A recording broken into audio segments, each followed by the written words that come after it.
bahwa sholat ini menghadirkan rahasia-rahasia besar bagi kehidupan kita, dan janji Allah yang akan diberikan di dunia dan di akhirat. Saat di dunia Allah berjanji kalau seseorang benar sholatnya seperti yang Nabi tuntun, dia akan dijamin diberikan 5 keistimewaan yang tidak akan diberikan pada yang tidak sholat, atau orang yang sholat tapi sholatnya tidak seperti yang diinginkan Nabi tadi. Nah, jadi Nabi itu membuat ketat fikih sholat, bukan ingin membebani kita supaya rumit sholatnya, bukan. Tapi persoalannya, Nabi menginginkan setiap umatnya mendapatkan 5 keistimewaan ini. Jangan sampai ada umat Nabi nggak dapetin satu di antara yang 5 ini. Dengan cepat, satu, orang yang sholatnya benar dijamin oleh Allah pasti jadi orang baik. Sifat dan sikapnya pasti baik. Itu ada di Quran surah ke-29 ayat 45, seperti pernah kita bahas di pertemuan lalu. Inna salata tanha anil fahsya wal munkar. Orang yang salatnya benar, sungguh salat yang ditunaikan dengan benar itu akan mencegah pelaku dari 2 sumber keburukan. Pertama, fahsya, yang diingkari oleh hati, sumbernya nafsu, syahwat, maaf, pornografi, porno aksi, zina, LGBT, itu fahsya. Munkar, keburukan yang diingkari oleh jiwa, sumbernya nafsu perut dan akal. Merampok, membunuh, mencuri, korupsi, narkoba, macam-macam, itu mungkar itu. Jadi mustahil ada orang sholat perilakunya buruk.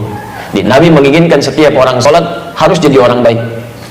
Silahkan Anda cek ya, anak-anak kita itu baru tumbuh saja, menjelang balik usia 7 tahun, yang ditekankan oleh Nabi itu sholatnya, bukan yang lain. Dan Nabi ajari dia sholat. Kenapa? Karena kalau anak-anak baik sholatnya dari sejak awal, akan tumbuh jadi orang baik setelahnya. Saya ingin sampaikan pesan nih, agak unik sekarang ya. Kalau dulu orang fokus pada sholat nih, sekarang saya agak bingung, anak-anak TK udah diajarin manasik gitu kan. Insya Allah fokus dulu pada sholatnya gitu kan. Tidak salah memang, cuman fokus pada yang utama gitu. Sholat pada belum baik, masuk ke masjid langkahnya sudah salah, diajarin manasik gitu kan. Tapi memang tidak keliru, tidak, cuma ada prioritas yang harus kemudian jadi patokan di situ. Tapi yang kedua, orang yang sholatnya benar itu hatinya cenderung tenang. Ada di Quran surah ke-20 ayat ke-14, ditafsir di Quran surah ke-13 ayat ke-28. Kita sudah bacakan, wa aqimis salata lidzikri, tunaikan salat sebagai zikir kepada saya, kata Allah. Ditafsir di Quran surah Ar-Ra'd ayat ke-28, ala bidzikrillahi tatma'innul qulub. Jika benar zikirnya kepada Allah, salatnya benar, maka dampaknya ke hati pasti tenang. Kalau hati Anda sudah tenang, dihadapkan pada masalah apapun akan biasa saja. Yang besar jadi ringan, yang ringan seakan tidak ada masalah gitu. Di orang-orang yang sholatnya baik menghadapi persoalan kehidupan, itu cenderung lebih nyaman, tenang gitu, nggak susah dia. Itu poinnya. Yang ketiga, orang kalau sholatnya benar dijamin langsung oleh Quran, seperti pernah kita bahas kemarin ya, Allah akan jamin kemudahan hidupnya, bahkan rezekinya. Itu ada di Quran surah ke-65 ayat 2-3, ditafsir di Al-Baqarah di ayat yang sama 2-3. Wa may yattaqillaha yaj'al lahu makhrajan wa yarzuqhu min haitsu la yahtasib. Siapa yang bisa meningkatkan takwanya kepada Allah Subhanahu wa taala, takwanya tingkatkan, yaj'al lahu makhrajan, kami berikan jalan keluar, solusi dari setiap persoalan yang ia alami. Tolong garis bawahi lagi ya, sering kita lupa ini.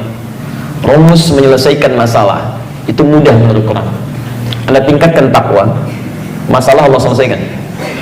Semakin Anda tingkatkan takwa, persoalan lebih ringan. Orang-orang yang terus meningkatkan takwanya kepada Allah, maka akan diringankan kehidupannya oleh Allah. Bukan gak punya masalah, Bu ya. Sama, dia punya masalah. Cuman saat akan dihadapi, Allah sudah ringankan masalahnya, sehingga seakan-akan seperti gak punya masalah. Jangan Anda kira misalnya para ulama, ya misal para kiai, para ustadz, atau orang-orang yang sebagian dekat dengan Allah nggak punya masalah. Mungkin banyak masalahnya, mungkin banyak. Kadang-kadang masalah orang juga ikut dipikirin juga gitu kan.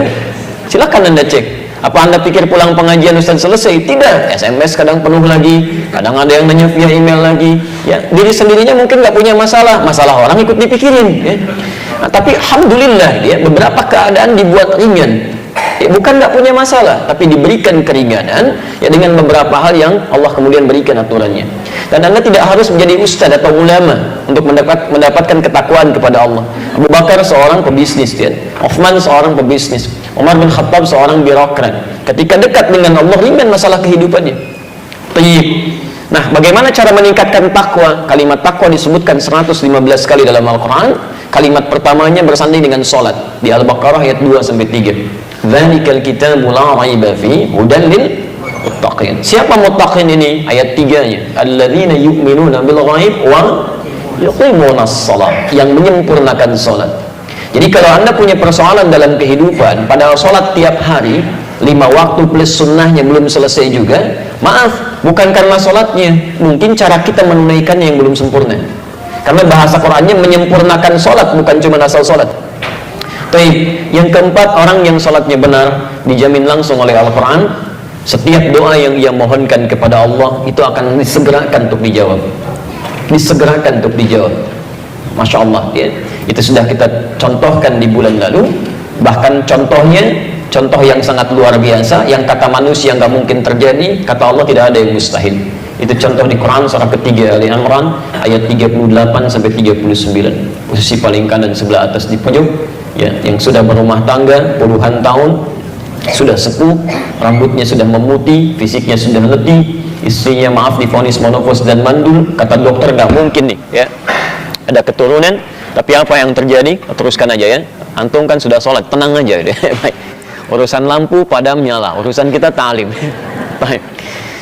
Jadi apa yang terjadi? Suaminya kemudian sholat, memohon kepada Allah dalam sholatnya dan dikabulkan dan punya keturunan dia, ya. Dan yang terakhir, yang kelima, teman-teman sekalian, orang yang sholatnya benar dijamin oleh Allah Subhanahu wa Ta'ala hidupnya akan selalu bersanding dengan kesuksesan dan kebahagiaan apapun aktivitasnya. Itu ada di Quran surah ke-23 ayat 1 dan 2. Jadi Anda tidak diminta oleh Allah jadi apapun, silahkan aja sesuai dengan apa yang Anda kira-kira inginkan, selama itu baik.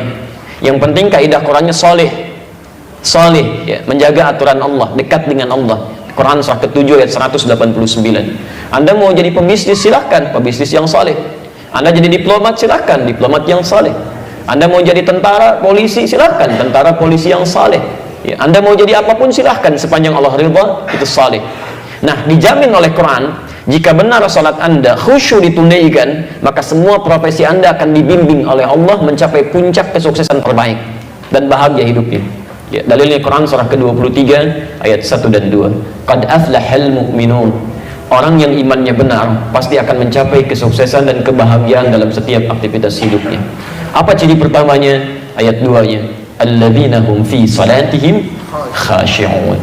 Jadi rahasia di balik perintah Nabi, ketatnya aturan Nabi terkait persoalan salat ini bukan semata persoalan fikih, tapi Nabi ingin memastikan semua umatnya, satu, baik sifat dan sikapnya, kedua, tenang dalam menjalani kehidupan, ketiga, mudah dalam mengatasi persoalan, keempat, bila cepat dikabulkan Allah, dan kelima, apapun profesi mereka bisa mencapai puncak kesuksesan yang diharapkan dan bahagia kehidupan.